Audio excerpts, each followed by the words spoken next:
بسم اللہ الرحمن الرحیم۔ السلام علیکم دوستو، دنیا بھر کی خبروں میں آج آپ سنیں گے، لیکن اس سے پہلے اگر ہو سکے تو لائک، سبسکرائب اور بیل آئیکن کا بٹن ضرور دبا لیں۔ شکریہ۔ افغانستان کے شہریوں کا سڑکوں پر مارچ۔ آخری ہدف کے حصول تک پاکستان گرے لسٹ میں رہے گا، صدر FATF۔ انڈیا میں ہزاروں افراد کو ویکسین کے نام پر نمکین پانی کا ٹیکہ لگائے جانے کا انکشاف۔ جرمنی نے حماس کے جھنڈے پر پابندی عائد کر دی۔ شادی کی پہلی رات دلہن دولہے کو تھپڑ مار کر فرار۔ امریکی پولیس آفیسر کو 22.5 برس کی سزا۔ افغانستان کو اپنے مستقبل کا فیصلہ خود کرنا ہے، صدر جو بائیڈن۔ ننھی تتلی کا افریقہ سے یورپ تک ہزاروں کلومیٹر کا سفر۔ ہمیں اپنے باپ دادا کا حسب نسب یاد ہے، تو اپنے اللہ کا نسب بتا، ایک خوبصورت دلیل۔ تو آئیے چلتے ہیں اب خبروں کی تفصیل کی جانب۔ افغانستان کے شہریوں نے سڑکوں پہ مارچ کرتے ہوئے اس عزم کا اظہار کیا ہے کہ وہ ملک کی دفاعی آرمی کے شانہ بشانہ ہے اور کسی بھی قیمت پر طالبان کو اپنے گاؤں یا قصبوں پہ قبضہ کرنے کی اجازت نہیں دیں گے۔ افغانستان کے 10 صوبوں کے سینکڑوں شہریوں نے اس عزم کا اظہار اسلحے کے ساتھ مارچ کرتے ہوئے کیا ہے۔ شہریوں نے کہا ہے کہ وہ طالبان کے ساتھ لڑائی کے لیے تیار ہیں۔ افغان شہریوں کی جانب سے سڑکوں پہ مارچ کی خبریں اس وقت سامنے آ رہی ہیں کہ جب افغان طالبان کی جانب سے دعویٰ کیا جا رہا ہے کہ وہ ملک کے درجنوں علاقوں کا کنٹرول سنبھال چکے ہیں۔ FATF کے صدر ڈاکٹر مارکس پلیئر کا کہنا ہے کہ آخری ہدف کے حصول تک پاکستان گرے لسٹ میں رہے گا۔ پاکستان نے اینٹی منی لانڈرنگ اور تخریب کاری کو روکنے میں کافی پیش رفت کی ہے۔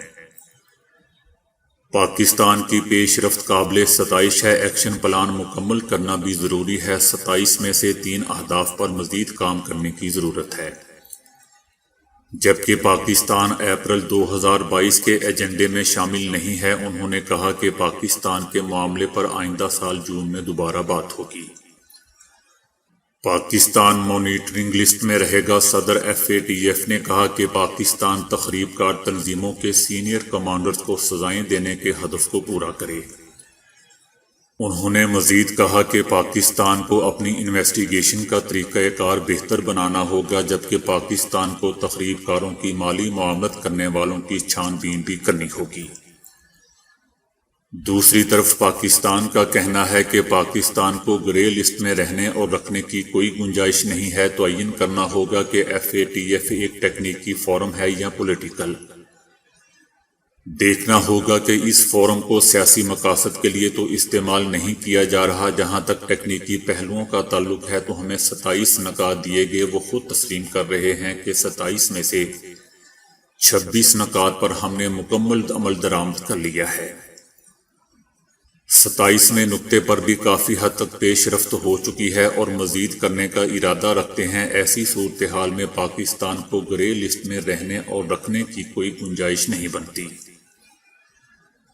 پاکستان کا مزید کہنا ہے کہ ہم نے جو بھی اقدامات اٹھائے وہ اپنے مفادات کو پیش نظر رکھتے ہوئے اٹھائے۔ ہمارا مفاد یہ ہے کہ منی لانڈرنگ نہیں ہونی چاہیے۔ جو بات پاکستان کے مفاد میں ہے وہ ہم کرتے رہیں گے۔ بعض قوتیں یہ چاہتی ہیں کہ پاکستان کے سر پر تلوار لٹکتی رہے۔ پاکستان کو گرے لسٹ میں رہنے اور رکھنے کی کوئی گنجائش نہیں بنتی۔ دوستو، یاد رہے کہ فائنینشیل ایکشن ٹاسک فورس یعنی FATF کی جانب سے پاکستان کو 27 نکات پر عمل درآمد کرنا تھا، جس میں سے پاکستان کی جانب سے 1 پر عمل درآمد باقی رہ گیا تھا۔ تاہم FATF نے پاکستان کو ایک بار پھر گرے لسٹ میں برقرار رکھنے کا فیصلہ کیا ہے۔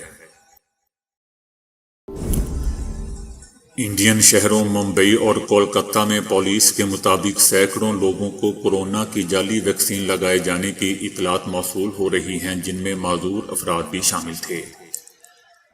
ممبئی میں تقریباً 2000 افراد جبکہ کولکتہ میں 500 افراد جن میں کچھ معذور بھی تھے کو کورونا کی جعلی ویکسین لگائی گئی۔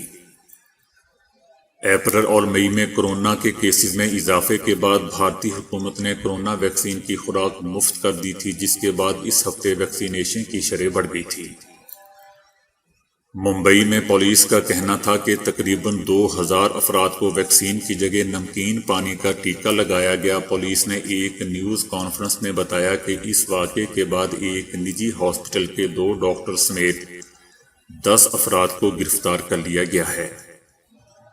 پتہ چلا ہے کہ اس گروہ نے مزید 8 کیمپس بھی لگائے ہوئے ہیں۔ اس کے علاوہ کولکتہ میں پولیس نے خود کو سرکاری ملازم ظاہر کرنے والے ایک شخص کو بھی گرفتار کیا ہے، جو مبینہ طور پر 8 جعلی ویکسینیشن کیمپس چلا رہا تھا۔ اس نے کم از کم 250 معذور افراد کو ویکسین لگائی تھی اور شہر بھر میں تقریباً 500 افراد کو جعلی ویکسین لگائی گئی تھی۔ جعلی ویکسین کا معاملہ اس وقت سامنے آیا جب اداکارہ اور سیاستدان میمی چکرابورتی کو ویکسین لگوا کر خدشہ ہوا اور انہوں نے پولیس کو مطلع کیا۔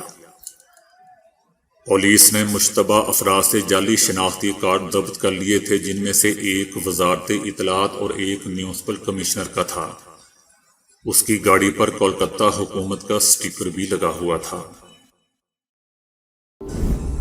جرمنی نے ملک بھر میں ہونے والے اسرائیل مخالف مظاہروں کے بعد فلسطینی تنظیم حماس کے جھنڈے پر پابندی عائد کر دی ہے۔ ملک بھر میں حماس سمیت ایسی جماعتوں کے پرچم پر پابندی عائد کر دی گئی ہے جنہیں یورپی یونین نے تخریب کار قرار دیا ہوا ہے۔ یورپی یونین نے حماس کے علاوہ کردوں کی تنظیم کو بھی تخریب کار قرار دے رکھا ہے، اس لیے پابندی کی زد میں یہ دونوں تنظیمیں بھی آئی ہیں۔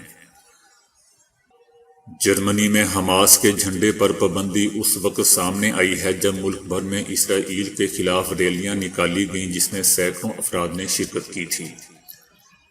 حکام نے دعویٰ کیا ہے کہ ان ریلیوں کے شرکاء نے توڑ پھوڑ کی اور پرتشدد کارروائیاں کی تھیں۔ ادھر رکن پارلیمنٹ نے بتایا کہ ایک احتجاج میں پولیس کے ساتھ جھڑپ میں درجن سے زائد اہلکار بھی زخمی ہو گئے تھے، جس پر 60 مظاہرین کو حراست میں لے لیا گیا تھا، اس لیے پابندی ناگزیر ہو گئی تھی۔ دوسری جانب جرمنی میں مقیم مسلم کمیونٹی نے اس قانون پر کڑی تنقید کرتے ہوئے امید ظاہر کی ہے کہ قانون کو ایوان بالا میں مسترد کر دیا جائے گا۔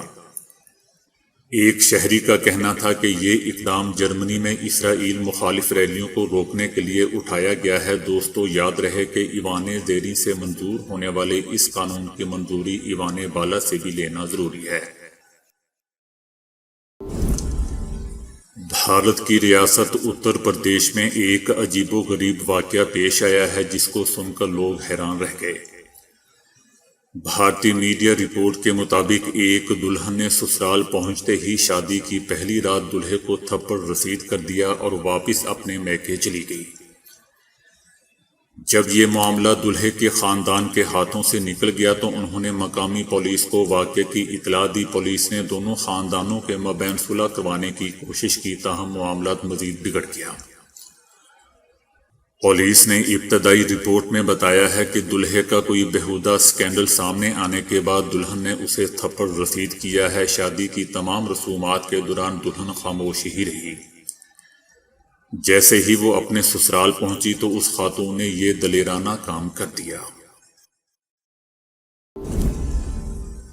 امریکی ریاست منی سوٹا کے شہر منی ایپلس کے ایک پولیس آفیسر کو اس سیاہ فام امریکی کو مارنے کے الزام میں 22.5 سال کی قید سنا دی گئی ہے، جس کا واقعہ پوری دنیا میں مشہور ہوا تھا اور اس واقعے نے کئی دہائیوں بعد امریکہ میں اس کے خلاف بڑی تعداد میں لوگوں کو احتجاج کے لیے باہر نکلنے پر مجبور کر دیا تھا۔ استغاثہ نے 30 برس قید کی سزا کا مطالبہ کیا تھا۔ امریکی جج پیٹر نے ریمارکس دیے کہ سزا کی بنیاد جذبات یا ہمدردی پر مبنی نہیں ہے، یہ عوامی رائے پر بھی نہیں ہے، بلکہ قانون اور اس کیس سے متعلق حقائق پر مبنی ہے۔ 3 ہفتے جاری رہنے والی سماعت کے بعد جوری نے پولیس آفیسر کو 3 الزامات میں قصوروار قرار دیا۔ مکتوب پر الزام تھا کہ انہوں نے ایک گروسری سٹور پر 2 دفعہ $20 کے جعلی بل کے ذریعے خریداری کرنے کی کوشش کی تھی۔ اس واقعے کو امریکہ میں شہریوں کے ساتھ تعصب اور امتیازی سلوک کے طور پر دیکھا گیا۔ اس کے بعد ریاست منیسوٹا کے شہر منی ایپلس میں ہنگامے پھوٹ پڑے تھے اور پولیس کی مقامی لوگوں کے ساتھ جھڑپیں بھی ہوئی تھیں۔ کئی برس بعد امریکہ میں اس طرح کا احتجاج دیکھنے میں آیا تھا جو منیسوٹا سے نیو یارک اور لاس اینجلس تک پھیل گیا تھا۔ افغانستان کی اعلیٰ قیادت نے امریکہ میں اہم ملاقاتوں میں امریکی اہلکاروں کی واپسی کی مکمل حمایت کا یقین دلایا ہے۔ جمعے کو واشنگٹن میں افغان صدر اشرف غنی اور عبداللہ نے امریکی صدر جو بائیڈن سے ملاقات کی۔ جو بائیڈن کا کہنا تھا کہ افغانستان سے امریکی اہلکاروں کی واپسی کا وقت آ چکا ہے اور اب افغانیوں کو اپنے مستقبل کا فیصلہ خود کرنا ہے۔ امریکی صدر نے کہا کہ امریکہ افغانستان کی مدد جاری رکھے گا اور دونوں ملکوں میں فوجی اور اقتصادی تعاون ختم نہیں ہوگا۔ فوج کے انخلاء کے باوجود 650 امریکی اہلکار کابل میں موجود رہیں گے۔ جو بائیڈن نے یہ بھی کہا کہ مجھے جب بھی کوئی مشکل ہو تو افغان صدر اشرف غنی کا خیال آتا ہے۔ افغان صدر نے کہا کہ امریکی اہلکاروں کی واپسی کا فیصلہ جو بائیڈن واپس نہیں لیں گے اور یہ ایک تاریخی فیصلہ ہے۔ اشرف غنی اور چیف ایگزیکٹو عبداللہ نے ملاقات میں 8 اضلاع کا طالبان سے قبضہ واپس لینے کا بھی دعویٰ کیا۔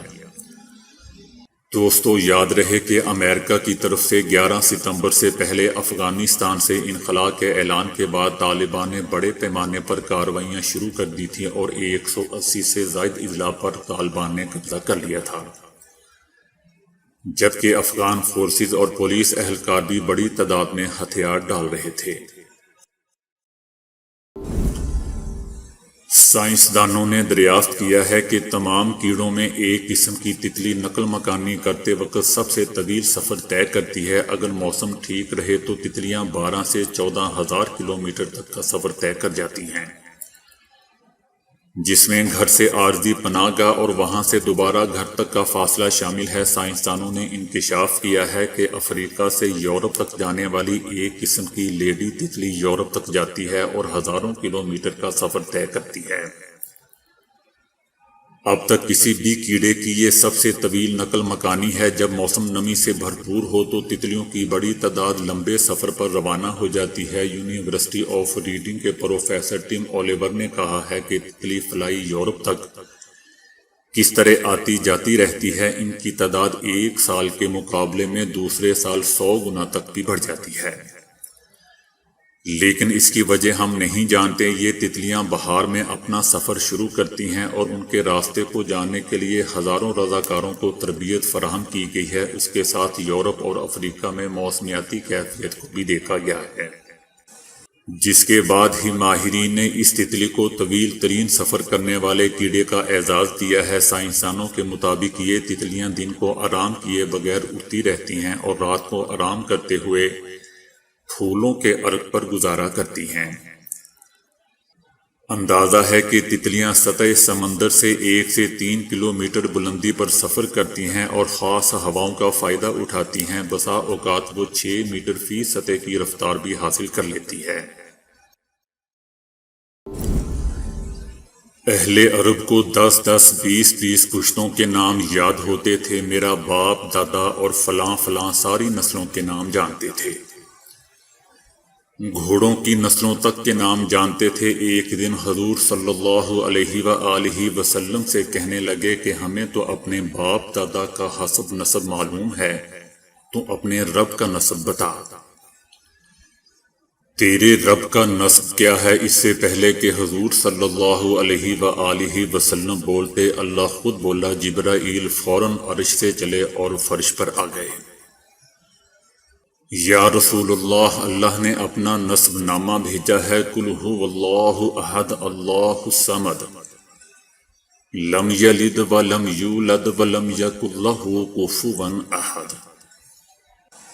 کہہ دیجئے کہ میرا رب اکیلا ہے۔ صمد اسے کہتے ہیں کہ جس کے بغیر کسی کا کام نہ بنے اور جس کا کام سب کے بغیر بن جائے۔ اللہ بے نیاز ہوتا تو زمین و آسمان برباد ہو جاتے، وہ تو سب سے زیادہ ہمارے ناز اٹھاتا ہے۔ زمین تڑپنے لگتی ہے کہ یا اللہ میرے اوپر اتنے گناہ ہو رہے ہیں کہ میرا سینہ جل گیا ہے، مجھے اجازت دے دے کہ میں پھٹ جاؤں، میں ان کو گھروں سمیت نگل جاؤں۔ سمندر اجازت مانگتے ہیں کہ یا اللہ اجازت دے دے، لگام ڈھیلی چھوڑ دے، میں انہیں غرق کر دوں۔ فرشتے تڑپ جاتے ہیں، اور بعض گناہ تو ایسے ہوتے ہیں کہ جب انسان کرتا ہے تو فرشتے ڈر کے زمین سے اوپر چلے جاتے ہیں، اور بعض گناہ تو ایسے ہوتے ہیں کہ جب انسان کرتا ہے تو فرشتے ڈر کے زمین سے اوپر چلے جاتے ہیں کہ اب اللہ کے عذاب کو کوئی چیز نہیں روک سکتی۔ اللہ پھر بھی دوستو ناز اٹھاتا ہے، پھر بھی اللہ تعالی زمین کو لے کر چل رہا ہے، بے نیاز نہیں ہے بلکہ صمد ہے۔ تو دوستو آج کے لیے اتنا ہی۔ ویڈیو کو لائک اور شیئر کرنے کا بہت بہت شکریہ۔